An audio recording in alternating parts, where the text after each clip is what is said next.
I'm Martyn Glover. I'm the Director of Infrastructure at the City of Gosnells, and I'm often asked why I use this slide to start presentations on water. It's basically because this is really about our children and our children's children, and making sure that we leave them with a future that they not only can survive in but also flourish. So what are we doing at the City of Gosnells? In terms of a green-blue, water-sensitive city, we're enhancing and protecting the health of the vegetation, both native and introduced. We're looking after our waterways and our wetlands.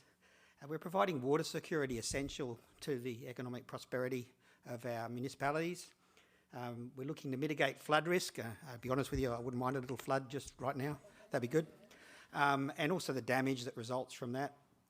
We're looking to create public spaces and quality canopy and systems that collect and clean and recycle water and provide an environment for our community to recreate in. That picture there is actually an interesting one. It's we've going away from the fountains in Gosnells now, and this has got a subsurface aerator in it, far more effective in terms of keeping the quality of that water.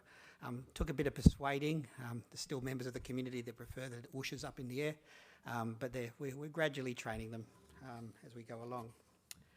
So we've got some guiding documentation. We all do. Really, the issue is trying to get that guiding documentation to work. So with us, we've got the Sustainability Action Plan, and it has got a whole series of actions. Our council's been very clever and tied it to the KPIs of our CEO, and it's amazing how much action you get once your CEO's lined up on it, and his salary, etc., is depends upon him delivering on it. So that's the first one, enhancing the Canning and Southern River policy, a big change in our local government. We've had a major move with our elected body, lots of younger people coming onto council, young families, professionals, and there's an immediate change in the way that we're responding to a lot of the environmental issues we've got in the city, and it's fantastic to be part of that. Greening Gosnells public tree strategy, we've all got one. We've needed them for a long time, and it's great to see things happening in that space. And stormwater management, just making sure we're dealing with our stormwater at the time. I don't have any copies with me, but more than happy to provide them to people if they want to have a look at them, and my email address is up there at the top. And I'm always happy to talk to people about that stuff. So what about our programs and personnel? So Greening Gosnells, smart reticulation, green space planning. We're a Gold Waterways Council, keep trying to get the next one, but we don't seem to quite get it. Our aquatic centre is also gold. Looking to build a new aquatic centre, which is going to be pretty splendid when that happens. Community tree planning, wetland renovation, master planning, managing aquifer recharge, clean up the canning program, some federal funding coming out when they finally let the moths out of the wallet. We've got an agreement, but no money yet. Gross pollutant trapping, retrofits, smart drainage, green-blue development. So I'm going to just go through them really quickly. In terms of personnel, the really important part is getting the right people in the room, right people out in the field. So senior sustainability officer who makes sure the CEO is responding to that plan. Senior drainage engineers, we don't have enough of those. It's like rare as hen's teeth, but great to have. Arborists, environmental and drainage technical officers, irrigation officers. You need all these people to make this stuff work. So, Greening Gosnells. So in 2023, we planted over 200,000 plants. Amongst those plants, there was, let me get my numbers right, 8,600 trees, of which 6,500 were seedlings. This will provide a mature canopy gain of 72 hectares once they're fully grown to maturity, and also provide a significant understory as well. This is our plan to continue this year in, year out from now on, and I'm really happy to advise we're halfway through planting out 1,100 trees along our waterways in Canning Vale at the moment, and the community is being really positive about what's happening there. They're losing a bit of grass and they're losing a bit of place to kick a footy and throw the frisbee, but at the same time, they're really, really keen to have this canopy coming along. We had a residents event in April supported by Water Corporation, sold out the 10,000 native plants in under 2 days, could have had 20, 30, 40,000 plants. We would have got rid of a lot. And we're intending to continue that as an annual basis. We're not going to wait for grants. We're just going to fund it ourselves if we have to. Other stats, 530 requests for street trees across our city. We have a program every year of planting street trees. We had, unfortunately, 483 requests to remove street trees. We ended up removing 765 trees across the city for one reason or another. But at the same time, we replanted 577. So we're very much looking to try and spread the trees across our public open space as well as streetscapes. We've realised that an unloved tree has a very short lifespan. So we're really looking to work on the ones that want them first, and then gradually, eventually, maybe everybody will want one because they can see what the neighbours have got. We also commenced a new infill program, inviting 798 properties to have street trees. And as is the way, unfortunately, 235 chose not to avail themselves of that opportunity, but we move on. Next year, I'm really pleased to advise that with what's going on this year, we've been looking around at every which way we can get moisture to trees in our street environment. So we're looking at trialling a moisture retention device, or a couple of different devices in the street trees. There's a device called a tree diaper. It is actually what it sounds like. It's used in the desert states in the US very successfully, and we're looking to import those and run a trial of those. We're also looking at extensive snorkeling of some of our street trees to try and get moisture down to depth and make sure we try and get really good root growth whilst the surface is still dry. So that's 24, 25, and then definitely we'll be putting that into our regular maintenance programs going into 25, 26. And I think I've got Andrea, my landscape architect, in the room, and she didn't even know that. Okay, green space planning. This is a strategic methodology we use across the city. It's hydrozoning and eco-zoning. Most everybody knows all about that in this room. There's not enough of it going on. Basically, we're going through replacing. We initially started it. We had some dry parks that we needed to bring on to an irrigated system because we had some facility within our groundwater licence to achieve that. And really, the communities in these areas seem to only have dry parks and nothing green to work with. So we went through that program. We did around about 7 or 8 parks. I've still got about 90 dry parks, and they're going to stay dry. If there's anybody here from the city of Gosnells and you've got a dry park, sorry, it's going to stay dry.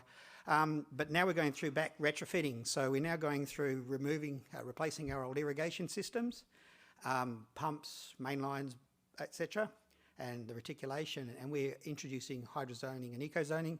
And with that process, we're saving between 30 and 40% of the water we were required previously. So really successful in terms of maintaining, reducing our draw upon the aquifer. So that's what that's about. Also, city, we have 38 wetlands. We're blessed. Although unfortunately a lot of them right now are dry and very dry. But we're hoping for a wet winter and maybe a couple of wet winters that'll improve things. We master plan a lot. We're blessed with very large tracts of recreation space across the city. We don't have little ovals around the place. We just have great big tracts of land. The forefathers were really smart. They actually bought land way back when it was cheap and we had cattle running on it, and turned these into these large POS spaces. The one that you see there on the picture is actually Sutherland's Park. Around about a third of the land that's available there is actually a bush forever. So we're also looking at retain the bush everywhere we can. We're actually looking this to be our first managed aquifer recharge. So this is surrounded by Canning Vale and Southern River. For those of you who know it, you dig a hole there and it fills up with water. And basically we've got more water we can deal with in that part of the city. So we're looking to recharge from here down into the Leederville and then go out to Beckenham where we've got Mills Park, and we actually go on to potable water supply for 2 months a year because we run out of water. We don't have water security at that site, and draw from the Leederville at that site to ensure that we've got that park being retained without demand upon potable water supply. Smart drainage. I look really rapt about our smart drainage program. We took off an award last night in asset management, so that was really exciting. The team that run this, it's really about inspections of our existing drainage infrastructure using technology, keeping our guys out of confined spaces and depth when they're doing the repairs. We do a lot of this repair work ourselves. Also pollutant trapping, so we're retrofitting. Some smart person way back when in Gosnells thought it'd be a good idea to remove all of the old pollutant traps that we did have because it made it easier for him to clean out the manhole. I've got 3 minutes, I know I've only got one more slide to go. And also monitoring, which is looking at flood relief. So basically we have these monitors in pipelines. Once the pipe's 80% full, text message goes to the drainage crews. The drainage crews are immediately mobilised. And what was gold last year in the middle of winter, it was pouring down. We had one of the guys who lives in one of these flood-prone areas. He was just about to, he gave us a call in the morning and told us that he was about to call during the night to let us know that he was worried because he could hear the rain on his tin roof. And he looked out the window and there was the flashing light of our drainage crew. We were already there. Gold, absolute gold. Had no problem getting my drainage maintenance budget through this year at all. Okay, moving on. Robinson Park, award-winning Robinson Park. We do a lot of development in the City of Gosnells. We're a developer. This is a pipeless subdivision. We also are a point of difference in terms of developer compared to the rest of the developers in the city. Over 50% of this land parcel, public open space, covered in lots of mature trees, 250-year-old Zamia palms. We were able to maintain almost all of them. And we did that because we made a couple of decisions. This is part of the Mary Carroll Park catchment. It does get inundated through the winter. Normally a developer would have filled it and grassed it, and irrigated it. We didn't. We actually did some reshaping to control the inundation, kept all the mature trees and irrigated it. But every winter, in the early days, we used to get the call from the residents who bought there saying, the park's flooded. And we said, yep, that's exactly what it's supposed to do. Do you like the trees? And they said, yeah, we love the trees. We said, ta-da, there you go. They're very happy where they live. Okay, this is a whiteboard in my office, okay? Everything we look at where it sits in the water-wise space in terms of green-blue. And you can see there, it's the 23-24 version. Hopefully I haven't put anything there I shouldn't have. No reference to Andrea there at all. It's all good. But really it's around making sure that we really know where we're at with this stuff and we work through those programs and we get the stuff done that we need to do. So, thank you very much. That's the City of Gosnells. Ta. Good morning. Thanks all for having me. So I'm the Sustainability and Water Projects Officer at the City of Cockburn. So a little bit lower levels than, let's say, Martyn. But I'd like to share that perspective as well. I think that's really important. Obviously, like many others today, I'd like to give acknowledgement to the Whadjuk Noongar people of the Beerley Abudja. And just following along from one of yesterday's speakers, giving examples of how we're actually living that connection. Within the Sustainability Environment Unit, we now have the local Aboriginal people come along to our nature discovery days and our other environmental activities and give their perspective and give their connection to our nature and to our land. I think it's really important, especially for younger generations, to have that connection. Also to staff, that we are actually implementing a bit more cultural understanding to staff and employing more Aboriginal staff along the way, which is really great. So what blue-green means to LGAs or to LGA officers. Do feel, and I think we've learned a lot today, that water doesn't get as much recognition and much value that it needs to be, especially from a lot of our local residents. It's often overconsumed and under-considered in a lot of the things that we do. We would like to say we're a water-sensitive city, that we understand the critical role that the environment plays and that water plays in that. But sadly, often it takes dire environmental conditions like our Bibra Lake drying out that make people and make our residents start considering. We do strive to have a water-wise culture at the council. We've, like many other councils, have been a water-wise council for 10 years, have achieved gold and platinum. But it is challenging to continue that effort and to continue those projects. I'll get to the challenges a bit later. But it does come down to officer attention and officer energy and what they're concerned about. And also working together collaboratively across departments is also really important. Just some projects that we've done across the board, which, as Martyn has also explained, there's quite a lot of them. But often they are long-term financial gain and not that immediate reward that, unfortunately, in these short life cycles, voting cycles, we do want that immediate financial return, and often they don't give it. So it is a hard task. But things like irrigation asset renewal obviously is expensive up front, but it does then allow us to do great things of hydrozoning in our parks. They can't always be, irrigation can't always be turned off, can't always stop the green. Also installing storage cells under the public open spaces and allowing it to be more active and a bit more used.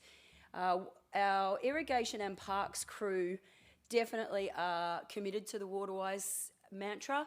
Our parks manager invented this fertigation unit over here at the side, which actually puts sea salt into the irrigation system and irrigates it from below. They created it, they repurposed an old cabinet that they had and have put that across a lot of the parks, which has helped save quite a lot of water, and they highly monitor it. So it's relying on those kind of people across the board, which is really important. We've heard a lot about the improved ecological health, the environmental linkages that our water-sensitive urban design projects create, doing corridors and putting plants into car parks are also critical components of the whole picture of a Waterwise council. We're lucky enough at Cockburn to have a beautiful coastline, which hopefully you've all been down to. But we are involved in global contributing to valuing our environment and also trying to protect it. Obviously, you can see there on the picture at the top there, the erosion that we get at the coast. So we've done a trial of an engineered fringing reef, which is out here, out of the CY O'Connor beach. It is a trial project, but obviously all eyes would be on it internationally, seeing if we can actually reduce the power of the ocean currents and surges and try and reduce that coastal erosion, which then has an impact on our local population. It does help promote our research and projects to the local community and show that we are committed to trialling new things. It hasn't been proven to make a massive difference just yet. The research is still undergoing, but we are at least trialling things and trying new things. It has also had the benefits of increasing local fish species and creating additional habitat, which is a great thing.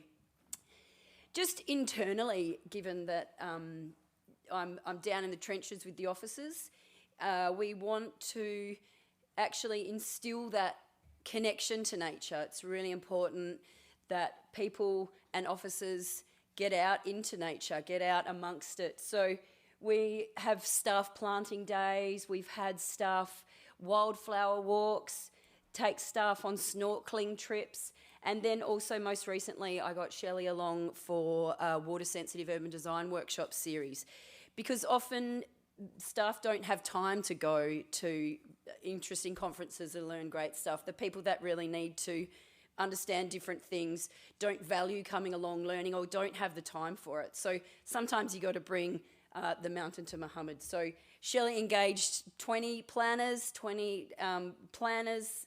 They were also road maintenance crew. The parks crew came along. And next step, we're going to take them out into the wild and do a good, bad and ugly tour and let them actually see what some of these wooded things look like, because planners don't always get out of the office. They don't always see it. And it's a critical component.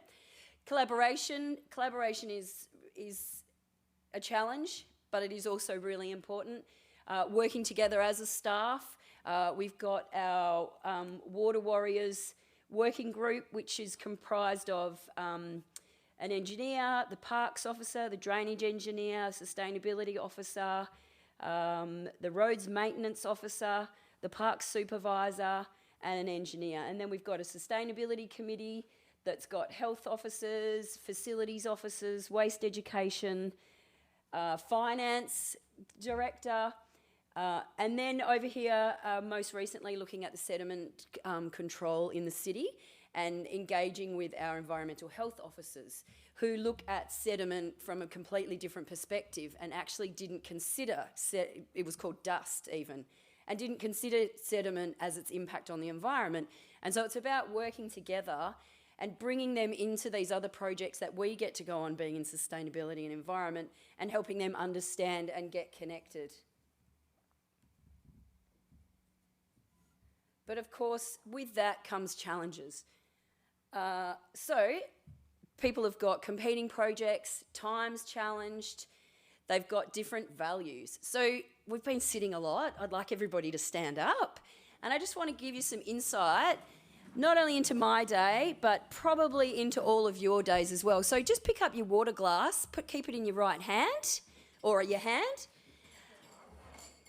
Now, your water glass with your water in it is your value and how much you're concerned about water and then what challenge it is. So I'd like you to put your right arm out and put your right arm back, your left arm out and your left arm back. And now let's squat. All right, now put your water glass down and put your right arm out and your left arm out and squat again. Okay, now you can sit down. So that's just a glimpse of all the challenges that we have in our day, of all the projects where your mind's going. And on that second round, did you remember about the water glass? Did you remember about how important it was? So this is the challenge that I find. People are so pressured, so time poor, that if you don't hold the environment and water in your values, then you can forget it. And you can not have it, and you've got a guideline and you've got a checklist that you've got to tick off, and you've got to make sure footpaths are a certain size, the crossover is a certain size. Water can get lost, the environment can get lost. So that's why we try and get the people out to the environment, and we try to bring the presentations of the new ideas and the water into the city, into the offices, so they can feel it. We feel it. All you people here, I'm sure we've heard about it for the last 2 days. I live and breathe sustainability and caring about our environment, but lots of people don't. And so we need that to happen. So add this onto the challenge of fear of change. Lots of that happens at local government. Business as usual, not actually wanting to do different things. And it's really hard. I think, Martyn, having that whiteboard, having that overvision from your upper level managers is really important, but we don't all have that. We don't all have someone that's a warrior for the environment at the upper levels. So some of the ways these projects can happen then is by pressures from external bodies and external parties pushing the boundaries and pushing the limits. So over here is the project at 115 Hamilton Hill, which is a Waterwise exemplar development, but they pushed the boundaries for us, and our engineers had to really take time and consider and had to be convinced to allow permeable paving in the local road. It hadn't been done before. And the roads maintenance people, they don't love it. They're worried about the blue metal coming out of the holes in between and the trouble that's going to cause, and all the women in their massive high heels that are going to fall over.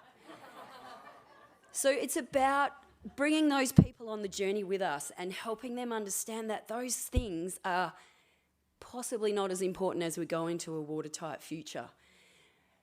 The other one is just local people.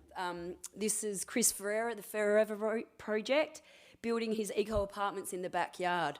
But the planners had to really think about his proposal because the access to the back apartment wasn't wide enough.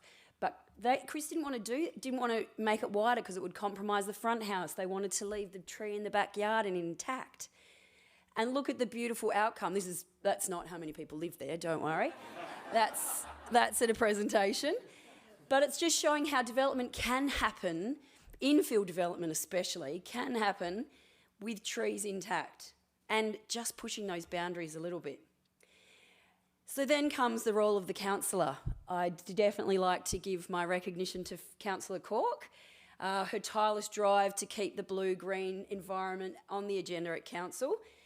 Wow, what a hard task that is, and I feel for her, and it really makes a difference to us officers on the ground when we know that there is actually a councillor out there that is concerned about the environment and that will be bringing it to the meetings. Councillors are well positioned because they do communicate directly with the community, where we don't necessarily always direct community, and they're able to enhance that water sensitive communities. Councillors also have a great understanding of the local environment and what the community understands about the local environment. We as officers can't actually communicate with our councillors, so it's the upper level managers that communicate with them.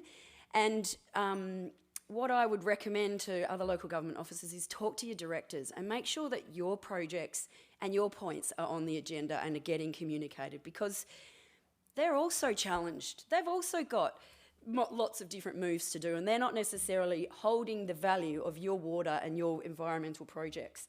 Things get lost. I'm not sure they all know what I do and how much I care about it. Also, leading. Councillors really have a role to play in leading and pushing our agenda forward. Most recently, we were looking at the sediment control, as I discussed, and the environmental health officers were not supportive of doing anything about it because they don't have enough resources. There's not enough environmental health officers to actually respond to doing anything about the sediment that's affecting people's health, let alone all the sediment that's running off into our drains. But Councillor Court came along and was concerned about it, heard about it, purported and leaded about this issue to the regional committee that she sits on in the Southwest group, and action's happening. Now we're going to get it on to our building permits. We're going to get education happening. The environmental health officers have to do something about it. So all of you here are actually residents in a local government. You too can go to the councillors and get the blue-green on their agenda, because they're the ones that can help the agenda for the staff at the lower level. As soon as we get a directive from a councillor, all the other work goes aside. You have to do it. And how great if all the water sensitive urban design projects got pushed to the top of the line. So lobbying as well. Getting councillors to lobby to the other industries that they work in, to get them to the WAPC, get them to lobby the other councillors in the council and get them to lobby the community about it. Of course, none of this can happen without the community, and just a few different things: increasing their literacy, increasing their understanding about water and the environment. It is a challenge because the community is also time poor. They are also challenged by lots of different things, and they can't always come along. So we do need to have different aspects that can get them involved in caring. We have some citizen science projects. The SOSNT program got talked about before, but that's all about helping our community learn about the environment, get concerned, use that target species, get concerned about the environment and what's happening to that environment. I do wonder if the turtle trackers thought about Bibra Lake 2 years ago, but now it's drying out, it's having an impact. It's helping people connect. We now have, down at the Coogee Maritime Trail, we have some volunteers that are going out there a couple of times a week and walking and talking to the people that snorkel down there, educating them about the importance of the habitat that it's creating, educating them about being a smart snorkeler. So it's all about giving other opportunities for people to connect. The Seeds for Snapper, inviting the community to come along and plant some seeds to provide habitat and food for local species. And then just ending on a great note is a water sensitive urban design. We converted a hot asphalt car park. This was at the suggestion of our local residents group or ratepayers group. And then we made it a water sensitive urban design feature. Planted a chewit tree in the middle of Winterfold Road. So doing things like that and getting the community along, having a workshop, showing them what it means, is all about tying it all in together. And that's it.